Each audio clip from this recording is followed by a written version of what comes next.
So the sign above me is reading Pool of Siloam, the Pool of Siloam, the site where Jesus healed a blind person. He caused him to regain his eyesight.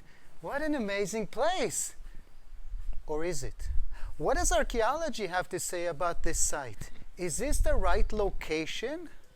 Shalom and welcome to another vlog by Danny the Digger, and this time I'm in the quest after the Pool of Siloam. So first of all, there is a water source here. Or should I say, there is water jutting out of the rock. The water source itself is the Gihon spring, which is about 500 meters away from us. But there is a tunnel, a 500-meter long tunnel that was carved in the rock some 2,700 years ago to carry the water from its source to here.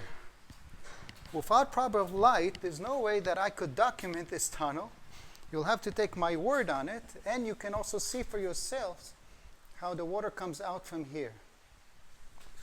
And then it is flowing in this direction, and eventually it fills this pool.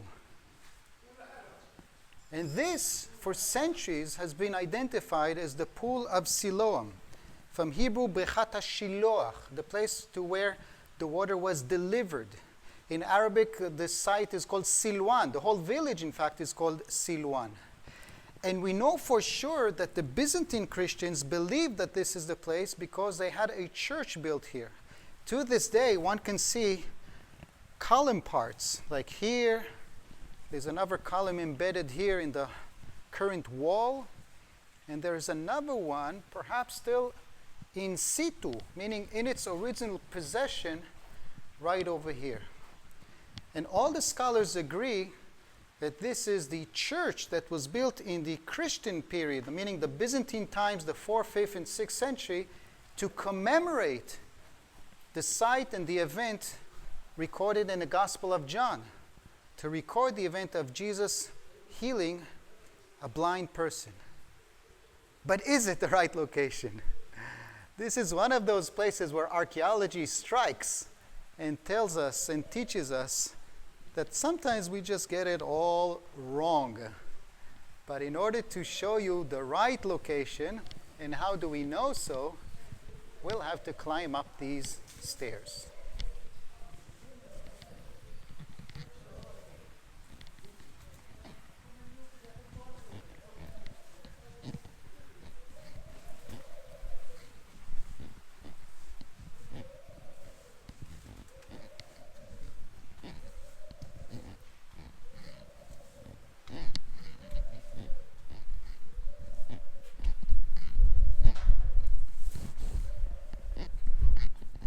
Thought.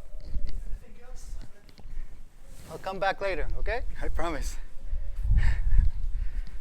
This is a local resident of Silwan that has an antiquity shop, and he knows that I have a weak spot for antiquities and especially ancient coins. In fact, one of the next chapters is going to be a detailed review of the coins mentioned in the New Testament. But now we are focusing on a different topic, the Pool of Siloam, or should I rephrase it as the real Pool of Siloam? Because up to 2004, everyone believed that the Pool of Siloam is the site which I just visited. After all, there are water running through it. There is a Byzantine period church that was built over it. And it just makes sense. But in 2004, because of a flood in this area, the Israel Antiquities Authority decided to do some excavations. It was conducted by a friend of mine, Eli Shukun, and lo and behold, what they've uncovered. They've uncovered here actually a corner. You see, it's a corner of a giant size, nearly square-shaped pool. It's a bit trapezoid. What's interesting is that it's not just a pool to hold water, it's got wide steps leading into it from all sides. And if it's got wide steps leading to it, it means it had a specific purpose to enable people to step in, to immerse their bodies in those water, which means it was actually a giant ritual bath, a giant mikveh, if you wish. And such an item is actually expected when you're talking about Jerusalem and the perimeter of the temple. Because back in the days of the temple, back in the days of Jesus, before going up to the temple, everyone had to purify. Even if you purified back home in the Galilee, on your way you might pass by a cemetery, you might pass or touch a woman in her period. For various reasons, according to Jewish religious law, you could become impure, and therefore you want to purify again just before going up to the temple. Archaeological research conducted around the Temple Mount, especially the Southern Wall Archaeological Park, has uncovered a lot of small ritual baths, small mikvaot, which in my opinion were for private use by the people who could afford it. Maybe even the water were warmed. But the general public, the poor people, which included Jesus, a poor peasant, son of a carpenter or a tekton from the Galilee, he probably went to the main public water facility to purify. Now, the New Testament does not mention it, I admit, but I cannot believe that Jesus actually went up to the temple without purifying first. And the New Testament does tell us that he was in the pool of Siloam, but in the context of performing a miracle. Perhaps he performed the miracle while, before or after, purifying for himself.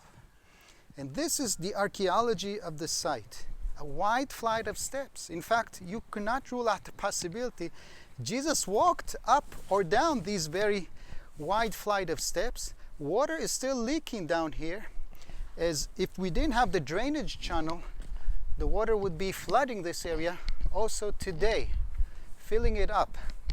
In order to avoid that, the water today is actually directed through a small channel right down here.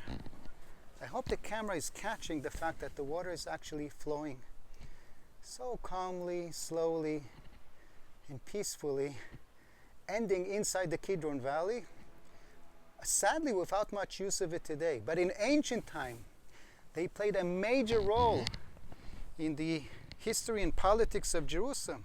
In fact, King Solomon, anointed by oil, later went and washed himself in the water of the Gihon spring. And in the Second Temple period, these water filling up this big area was undoubtedly all for the purpose of purifying the pilgrims before they could enter the temple itself. And it gets better. Not only did we find this big original ritual bath of the first century, we've also found the street that connects it to the perimeter of the Temple Mount. A wide and long stepped street on which I'm actually walking right now. I mean, this pavement is also part of it. Here you have another drainage channel. And then from here, from the area of a big courtyard, the road started ascending up towards the Temple Mount. Here is a model presenting what it may have looked like from the pool of Siloam and up to the Temple Mount. Okay, the Mishnah tells us you enter from the south, so we assume that people would make a right turn over here and then enter through that triple gate. Today, the model is showing that now you have the Muslim Dome of the Rock, but of course, 2,000 years ago, instead of the Al-Aqsa Mosque, you had the Royal Store, and instead of the Muslim Dome of the Rock, you had the temple. And most of this road was actually uncovered. In fact, they just cleaned it for a big donor that just came for a visit. And the lights are still on, so here we go. Look at this. The pavement, a little underground channel to drain rainfall and sewer of the city. And this is one of several shops. They actually just fix it up to make it look so real.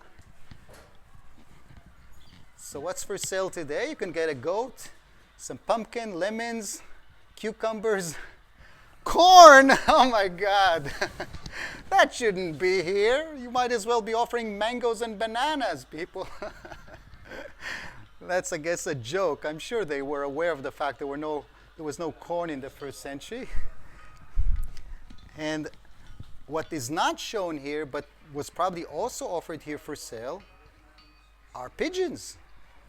Because before going up to the temple, besides purifying, you also had to get the sacrifice and get the right coin for the temple tax. Okay, that I believe was mostly centered around the entry to the temple, which I'm going to cover in my next chapter. But they may have been selling these items here just as well. And as you can see, this road continues to go straight towards the temple. It's just a fraction of its full width. And this is all quite exciting to think that Jesus himself may have walked on these steps as well. That is quite remarkable. So I'm not going to walk through the whole length. It's also not all lit up. But the next chapter will be reviewing what's at the end of this road. What do you see? Hold on.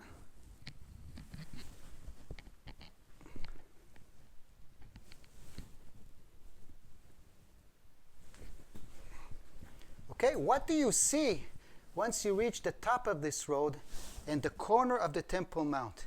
What did it look like in that area some 2,000 years ago? We've uncovered that area as well. So stay tuned because more is to come. And of course, hit subscribe and hit like if you want to make sure that you get the alerts for my next chapters. And if you're in a generous mode, I would appreciate a little donation. In the description, you can see how you can give me a little support through PayPal so I can keep doing those vlogs. Okay, so tune in for the next chapter of Following Jesus in Jerusalem. Litraot.